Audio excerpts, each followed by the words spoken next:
Genesis chapter 20.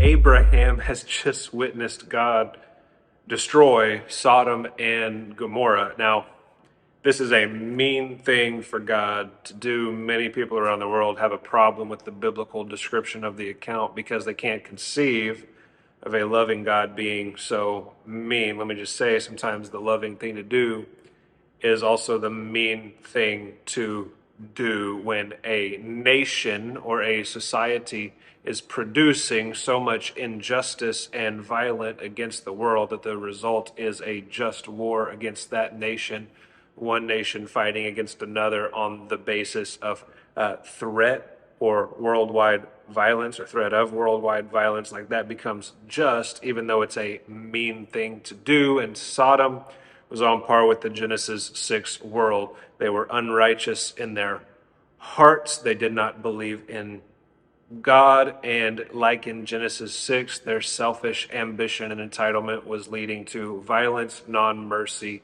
unlovingness. So God takes them out. Well, in response to God taking them out, Abraham leaves the place he has settled and he goes to another place.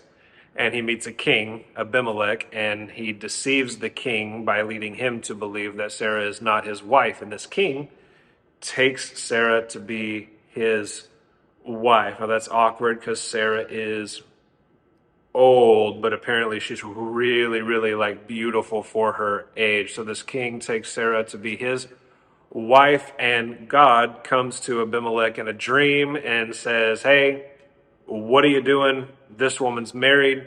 Not only is she married, but she's married to one of my prophets." And Abimelech goes, "I didn't know. I have done this thing with integrity in my heart." And he has this conversation with God in this dream, like, "You know that I had an integrity in my heart." And God says, "I know you have. That's why I kept you from sin." Abimelech restores Sarah to her lawful husband. Abraham gives them riches. And so we see in the story that despite whatever faithlessness there was from Abraham, God guards him. God is faithful to him. God is faithful to keep his covenant promise with Abraham. God is faithful to be sure Sarah is restored and not abused by Abimelech. And God is even faithful to Abimelech, this non-Hebrew king who desires to be a man of integrity, who believes in God and apparently fears God. Here, God is even sure to guard him from the sin that he could have easily committed with Sarah.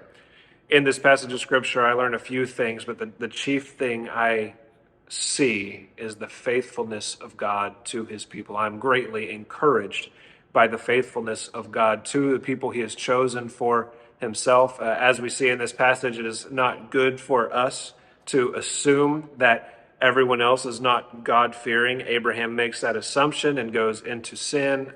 We also should be careful not to react in a bad way when we perceive bad things in the world, or even when we read Scripture and see that God does mean things, even if he is just in those things, and they're hard for us to digest, hard for us to swallow, hard for us to see.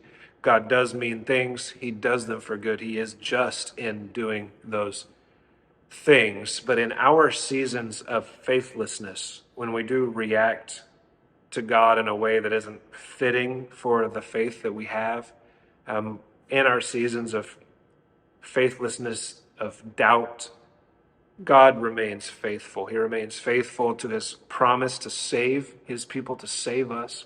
He remains faithful to us to restore us. He remains faithful to us to guard us from greater sin than we otherwise would commit. We see these principles in this text of Scripture, and it is a great comfort and encouragement to me to know that I am not even powerful enough to leap from the hand of God if he has me.